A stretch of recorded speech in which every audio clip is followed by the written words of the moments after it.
Buenos días, youtubers, followers y gente de la farándula de las redes sociales en general. Aquí comienza el parte de la mañana de hoy, donde hablaré de un artículo para mí súper interesante que he encontrado en El País, firmado por Joaquín Estefanía, que habla de los pactos de Moncloa. Yo no sabía que era esto y lo he empezado a leer, ¿no? Y he hecho unos pequeños apuntes. ¿No? Los pactos de Moncloa partieron del hecho de que ninguna ideología, ningún partido político tenía las respuestas ni la fuerza suficiente para superar por sí solo las dificultades. Las dificultades de las que hable son las dificultades económicas.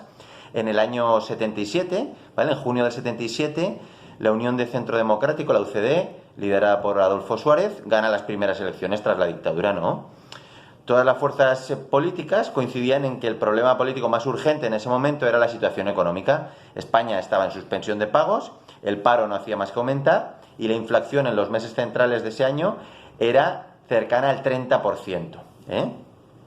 ¿Y cómo se había llegado a esta situación? Bueno, se llegó a esta situación tras la primera crisis internacional del petróleo en el año 73, gestada en plena guerra del Yom Kippur entre los países árabes y el Estado de Israel. Entonces los países árabes dijeron a tomar por culo.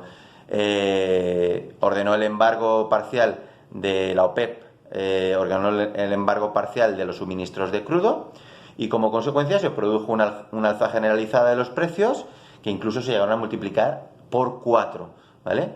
A esto, ¿vale? A esta crisis energética del petróleo se sumó que el presidente republicano estadounidense, Richard Nixon, liquidó las normas vigentes hasta el momento del sistema monetario internacional y suspendió la paridad entre el dólar y el oro y también los tipos de cambio fijo, ¿no? Entonces la economía se fue a tomar por saco y todos los países iniciaron fuertes ajustes para superar la recesión que se venía, ¿no? Pero España se quedó atrás porque estaba más ocupada en salir del tardofranquismo.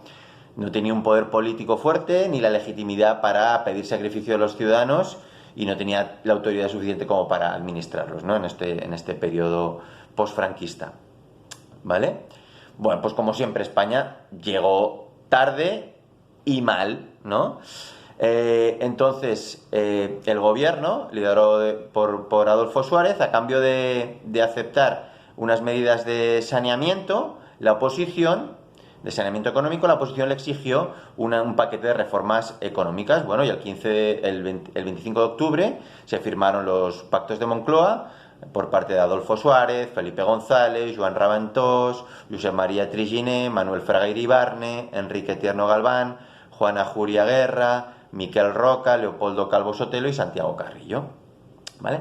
Interesante lo que decía el preámbulo. Decía que estos pactos recogen el fruto de una negociación entre las fuerzas políticas españolas, conscientes de que la grave situación requería un esfuerzo común construido a base del más auténtico patriotismo. Bueno, yo esto el patriotismo a día de hoy lo cambiaría por el más auténtico sentido común, ¿no? Que es lo que les hace falta a los partidos políticos. Dice, en la coincidencia en anteponer los intereses comunes y de Estado a los intereses de partido, ¿vale? Pues a ver si se lo aplican también, ¿no? Y asumían dos principios básicos. Uno era exigir que de cada grupo social la asunción de sus responsabilidades frente a la crisis económica y que ninguna ideología, ningún partido político por sí mismo contaba con las respuestas y la fuerza suficientes para imponerlas al resto de la sociedad y superar las dificultades.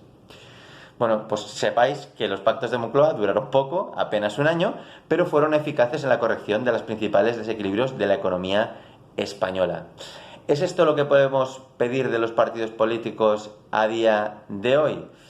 Pues sería mucho pedir, porque ya lo sabemos, están más ocupados en conseguir un rédito político y en señalar los fallos del gobierno para posteriormente minar la credibilidad, etcétera, etcétera, y conseguir llevarse el gato al agua, ¿no? O como se suele decir también el refrán español, me gusta mucho, ¿no? En mar revuelto, ganancia de pescadores. Pues un poco también lo que intentan los partidos políticos. Ojalá tuvieran el sentido común que se tuvo en aquel momento, lo que pasa es que era una coyuntura económica, social, política muy diferente y a día de hoy ni unos quieren escuchar a la oposición ni la oposición es lo suficientemente generosa como para apoyar a un gobierno sin ninguna concesión, únicamente mirando el bien común y los intereses del ciudadano, al fin y al cabo. Pues bien, si os ha gustado este artículo y este comentario, darle al like, compartirlo, suscribiros, enviarme vuestros comentarios y nada más, que paséis un buen día de retiro. Y van 21, creo.